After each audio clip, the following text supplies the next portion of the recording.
Hello, my name is Gloria Yehilevsky. I'm a Black Swan percussion concert artist. I'm an educator at nonprofit and private institutions.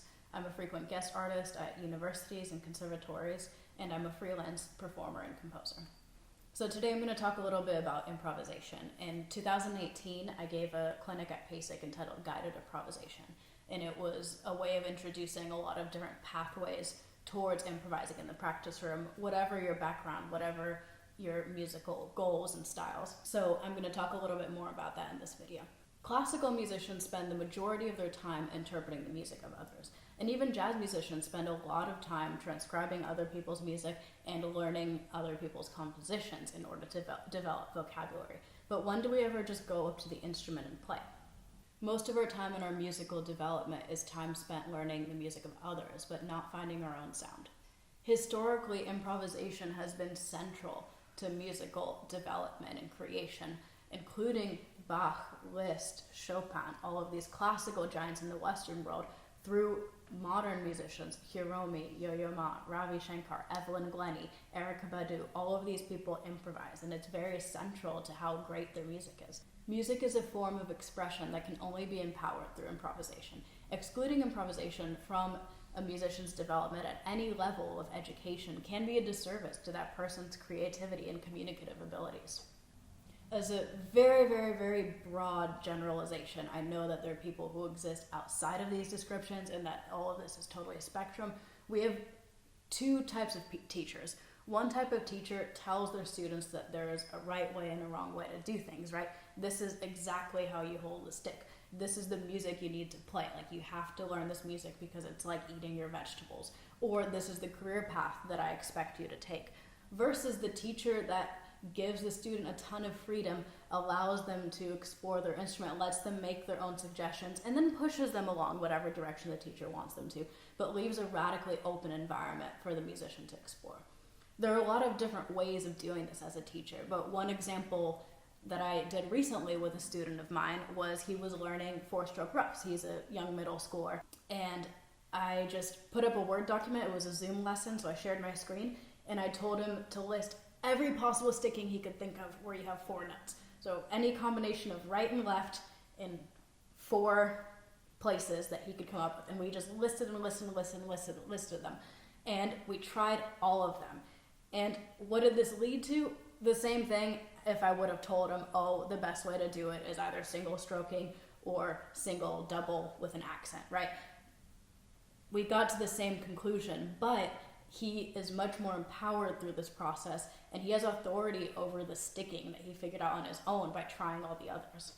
If that wasn't quite enough for you, there's an amazing TED Talk by Charles Lim called Your Brain and Improvisation. I'll put a link in the comments somewhere. And he puts musicians under an MRI machine and has them improvise, and it shows how it activates different parts of your brain than does interpreting or just memorizing music. So it's a different use of your brain, which is important, right? We need to activate as much as we can so we have all these tools in our toolbox. In the rest of this video, I'll show you a couple examples of how to incorporate improvisation. They're all super, super different. Feel free to click to whatever applies the most to you. Thanks for watching. So if you find a piece of music that inspires you, maybe you want to make a cover, maybe you want to make it your own, or you just want to learn from it, and you can learn a lot by improvising over it. So start by just transcribing it.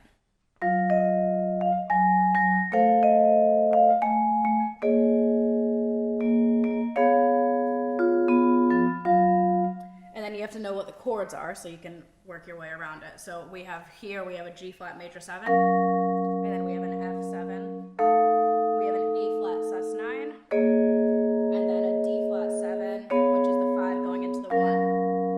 And then you can just start to take those chords and mess around.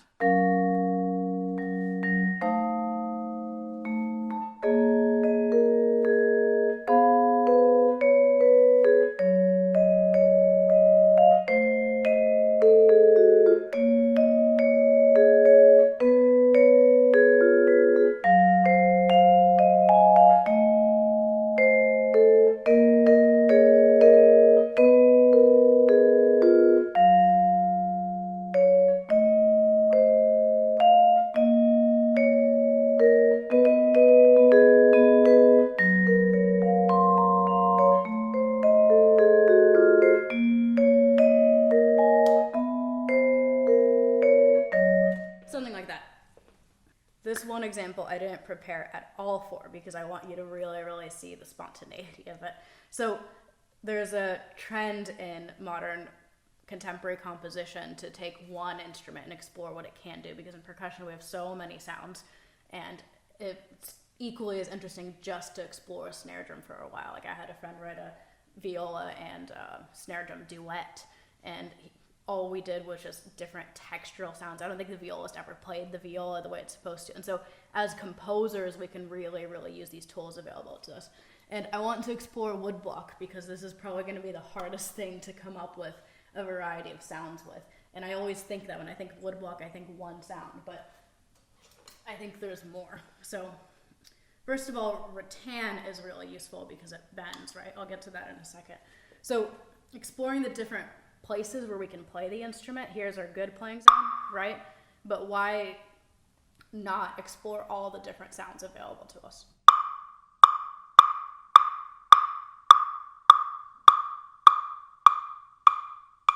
I like going back because it sounds like it's going farther away. I can play the same volume and just move across the instrument. It'll sound like it's going from far to close.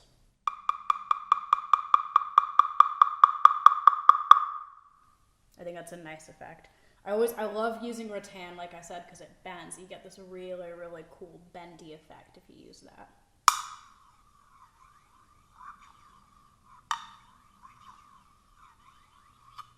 So this is just about not being afraid to explore what an instrument can do, right? We bow vibraphones and marimbas quite a lot, but woodblocks,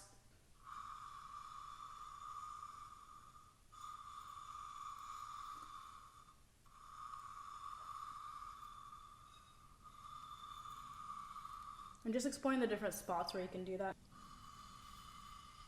So you get a thinner sound on the side. Sounds a lot like breath here. There's a lot of percussion solo repertoire out there that requires some element of creativity from the interpreter. So I have a list of these pieces online, and they range from more beginner level marimba pieces that just have some chords and give you the option to improvise, or kind of beginner through intermediate. One example of that is Sejourné's vibraphone concerto, where he does write out a solo, but he says you can improvise the solo, the cadenza in the middle. And there's a range of these. There's a new one by my friend Caleb Pickering, where he wrote a vibraphone and tape solo, and there are sections where he gives you just a few notes and tells you to improvise over them by varying the texture from thin to thicker. And over time, you can use any of the notes on the entire range of the keyboard. So the first step would be just to familiarize yourself with those notes on the keyboard.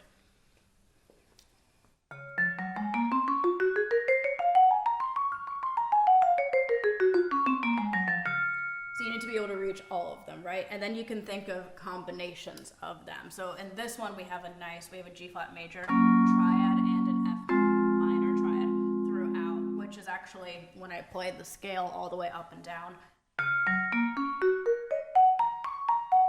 That's what my left hand did and my right hand. So that kind of has that inherently ready to go. And so you can incorporate those, but don't undervalue the power of just using one note for a long time. I think Caleb gives you quite a while on this piece. I'm going to play the backing track over this in post, so I don't know what it sounds like right now. But he gives you quite a while to develop this.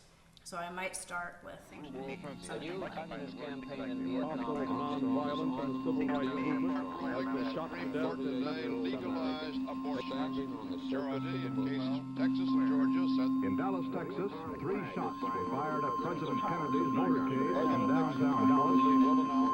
I like to use vibraphone harmonics in improvisations quite a lot, but you need a quiet moment, so I would use them at the beginning if I were improvising over this piece. The side of the shuttle in an explosion, gunfire, and saw the Pope turn pale. One of the best-known musicians and most influential people of this time. Otherwise, you can't really hear them. And then as you go up in texture,